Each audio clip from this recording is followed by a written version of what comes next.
A long, long time ago, in a far, far away place called Blackistan, there were wars, and these conflicts were called the Blackistan Wars. And throughout these wars, there arose a man of royal lineage, and his name was BenjaminDeSouza. He brought forth a sword that will shine light in darkness, free the captive minds, and bring truth and justice. His eyes glimmered like ember.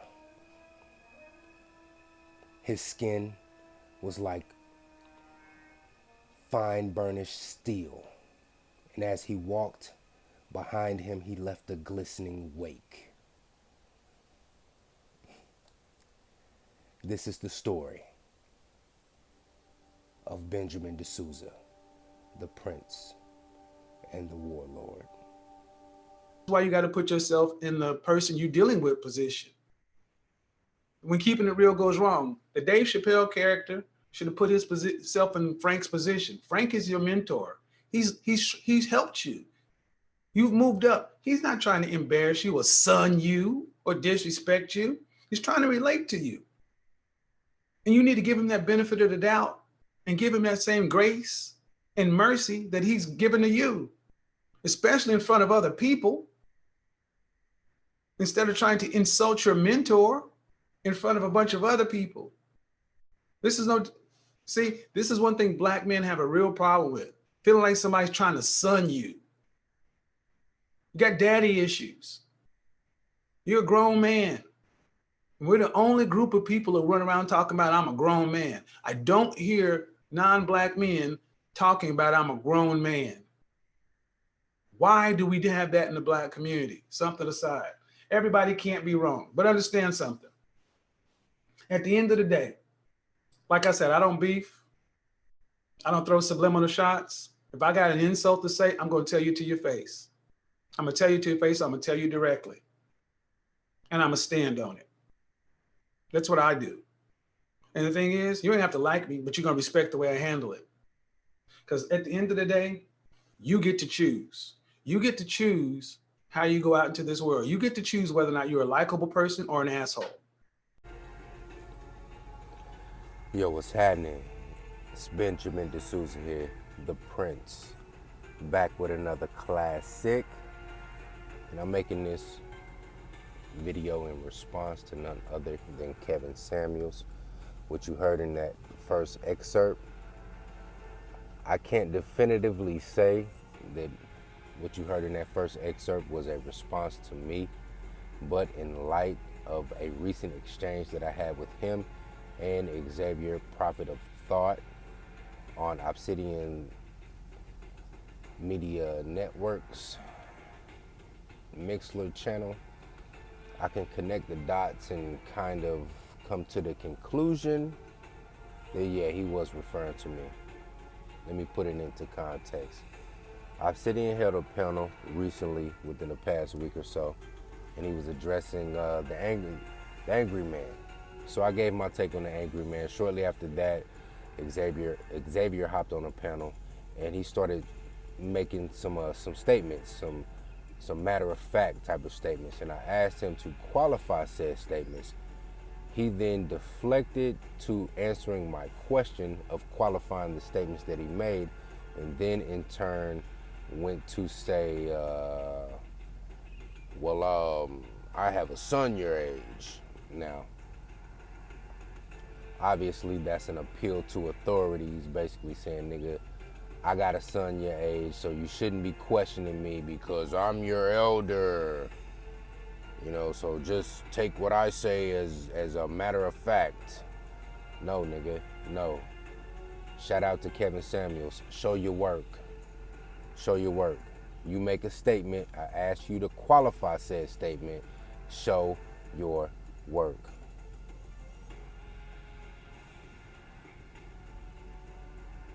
Now the issue with Kevin Samuels and I comes in is that when I addressed him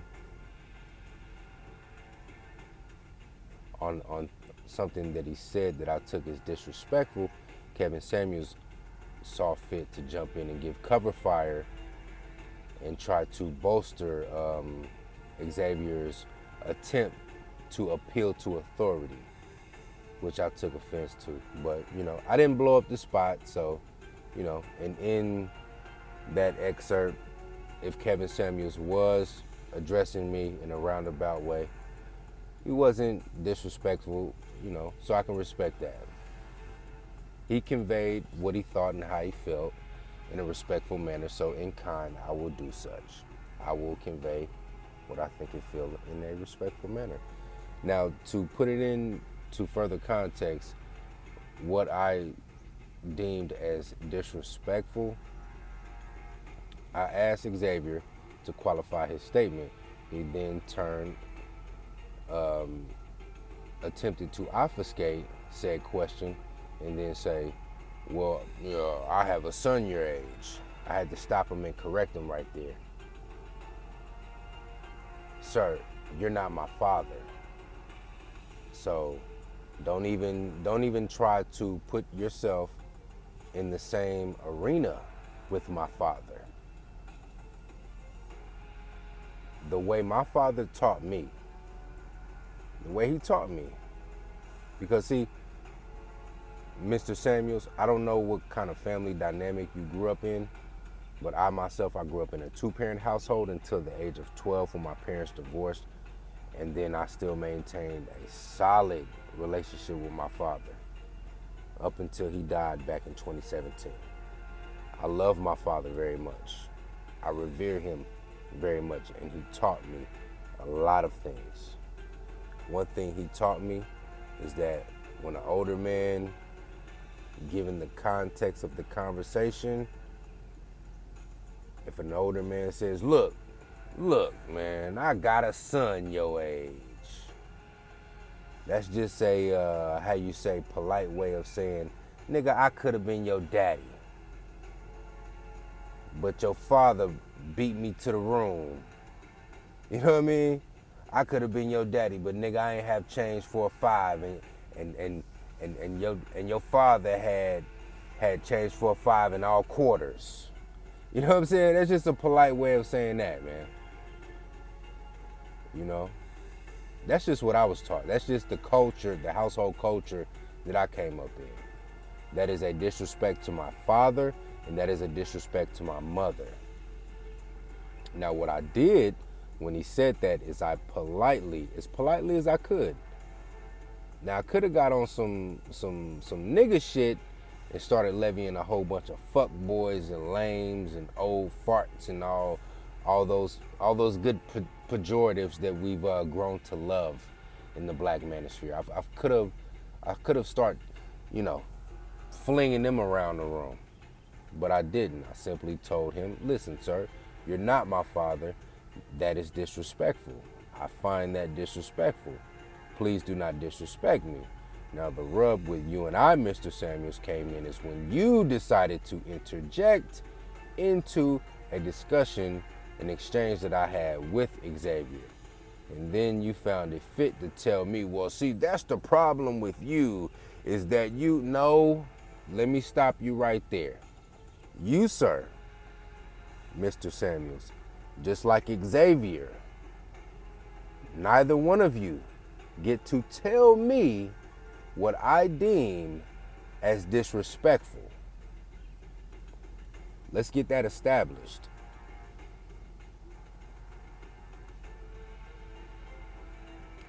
That is tantamount to me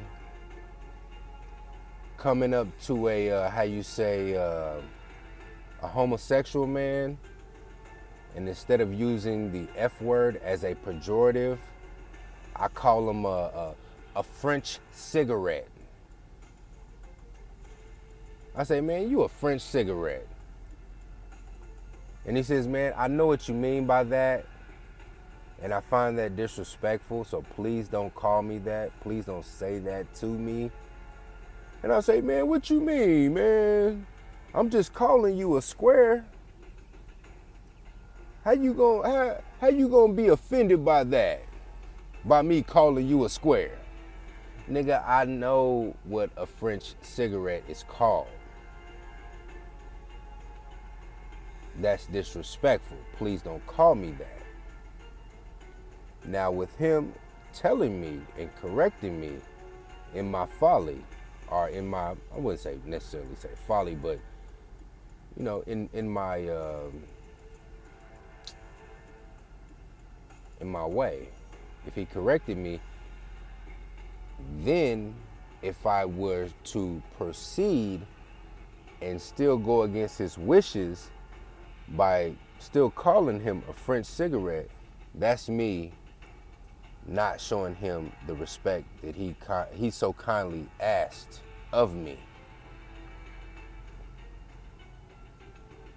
Now see, when you come to me and you say, I have a son your age, and I correct you and I say, sir, I find that disrespectful. You're not my father, so please don't say that to me.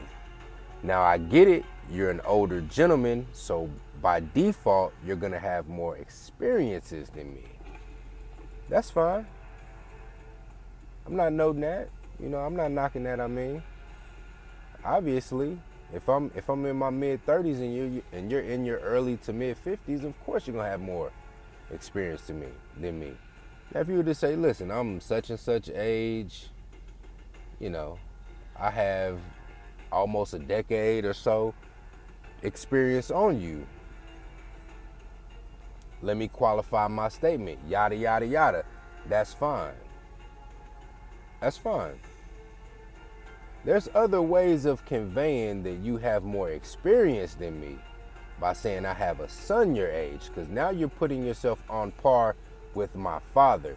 You're putting me on par with your son. So if you're putting me on par with your son by saying I have a son your age, then one would have to conclude that you're putting yourself on par with my father. For one, I'm not your son. For two, you are definitely not my father. That is disrespectful, sir. Do not say it again. Now, if you want to say, hey, man, I have more experience than you because I'm this old and you're that old, okay, fine. Fine.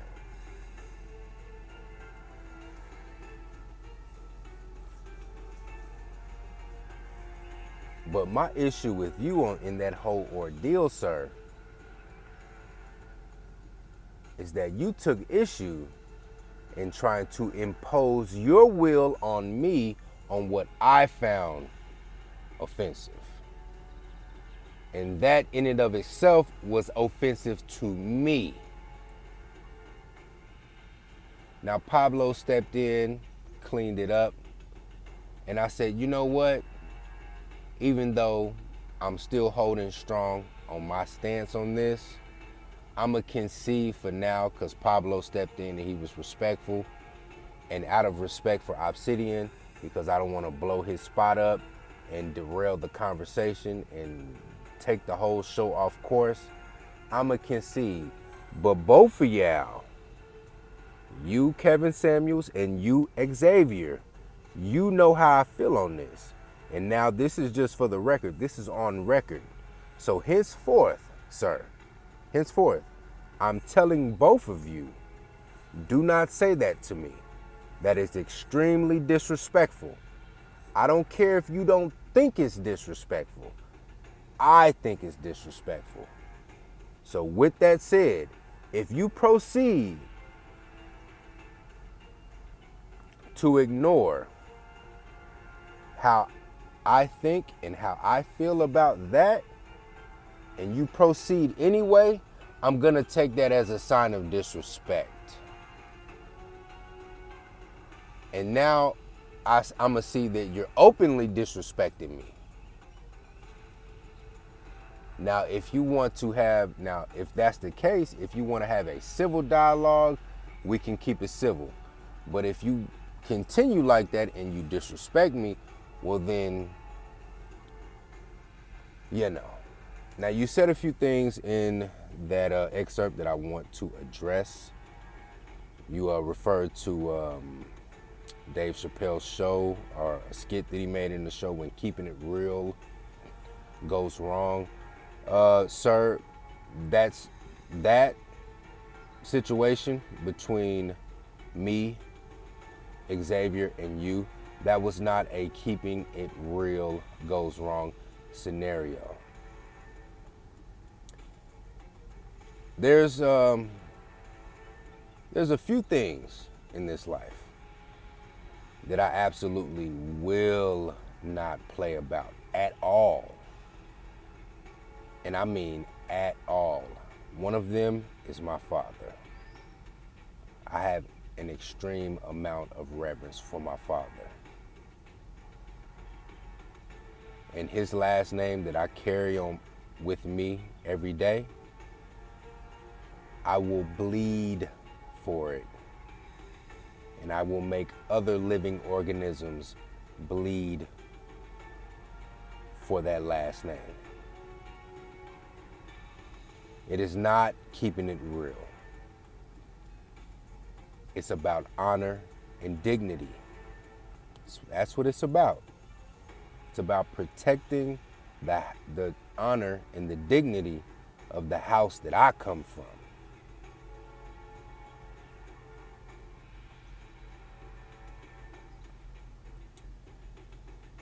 And you said it yourself within that excerpt.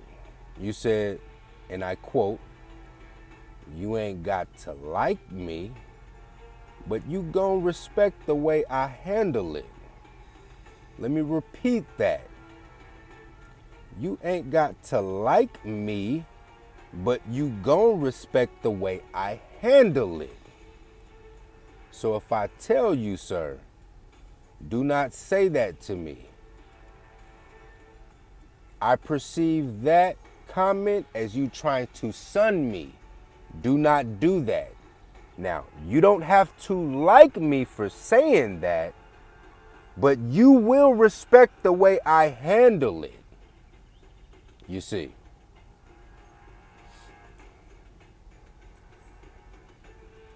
You also said he wasn't trying to sun you. He was trying to relate to you. Sir, we are African American men in America. We can relate on that. You, sir, equating yourself or putting yourself on par with my father, that's not a good way to relate to me. Because you see, I am directly related to my father. You, sir, and I'm speaking about Xavier, you, sir, saying, well, I have a son your age. I'm not related to you. So that's a weak ass attempt to relate to me. Okay?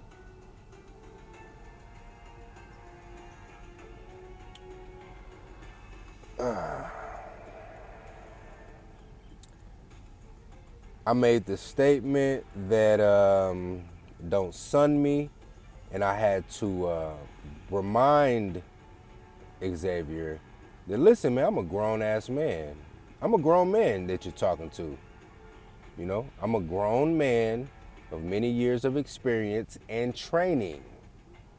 And you said in that excerpt, we're the only group of men walking around talking about I'm a grown man. You know why that is, sir?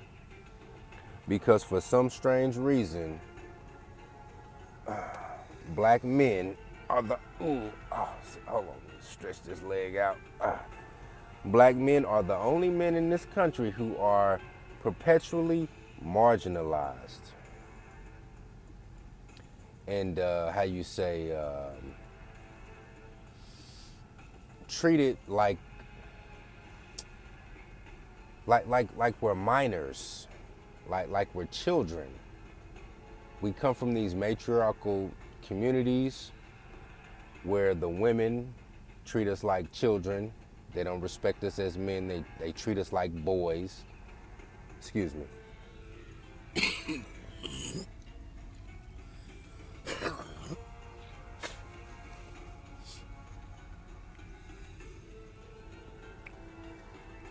As a matter of fact, that's one of their favorite, how you say,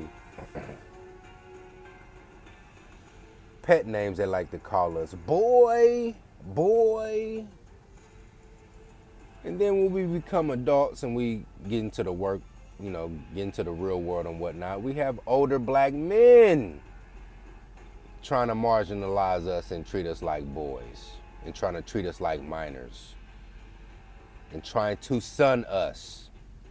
So that's just me letting him know, sir, I'm not your son. I'm a grown-ass man. You do not know me.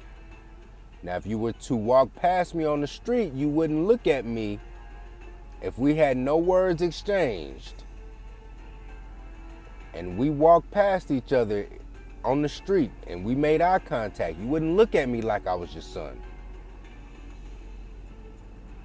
It would be in your best interest to look at me like a grown man.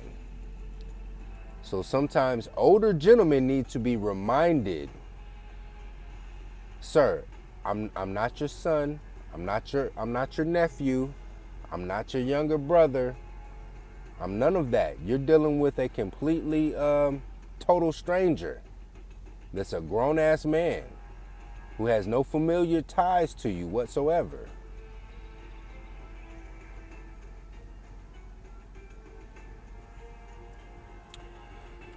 But yeah, I think that's all. That's all I gotta say about that. Yeah. So for you older gentlemen, I'm a millennial, man. Whether or not you have a son, don't say that shit to me, man.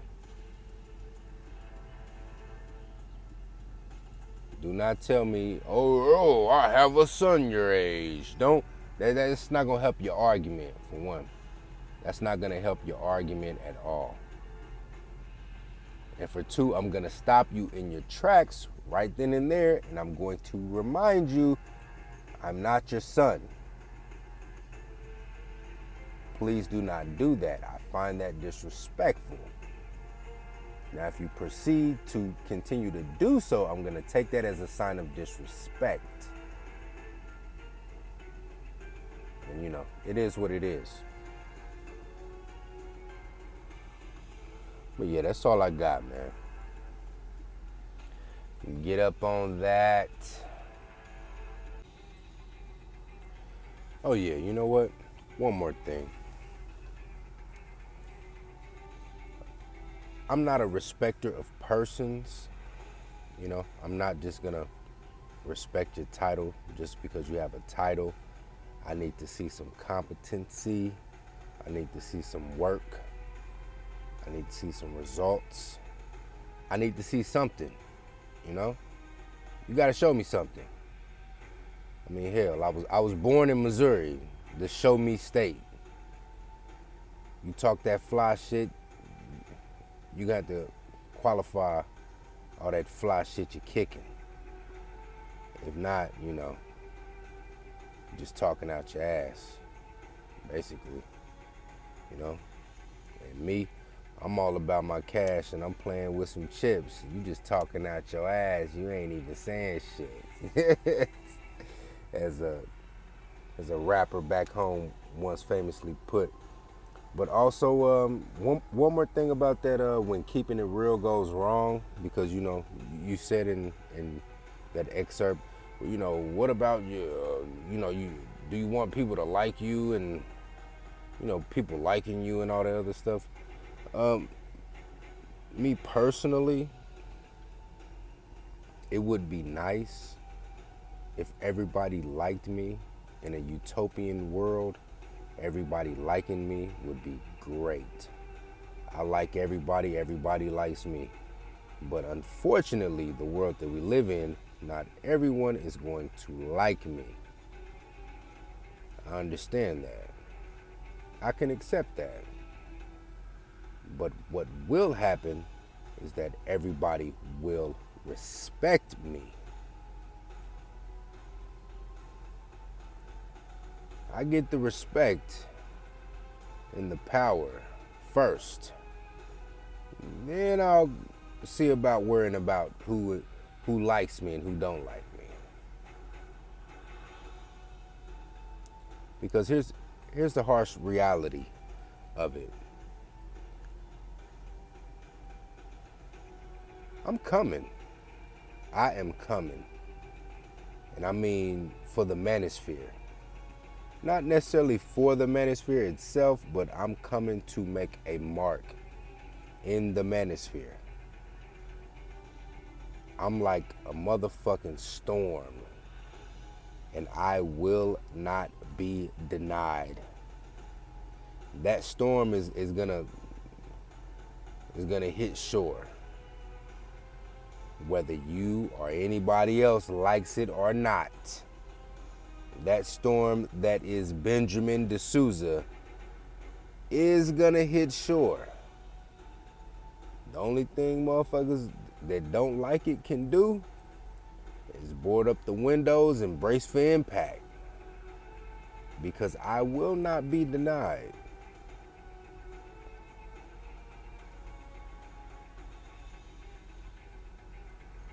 So, to answer your question, am I concerned with people liking me? Yeah, to a certain degree. But I value respect more than I just value motherfuckers liking me. So making people like me or getting people to like me isn't at the top of it just isn't, just at the top of my list. But yeah, that's all I got, man.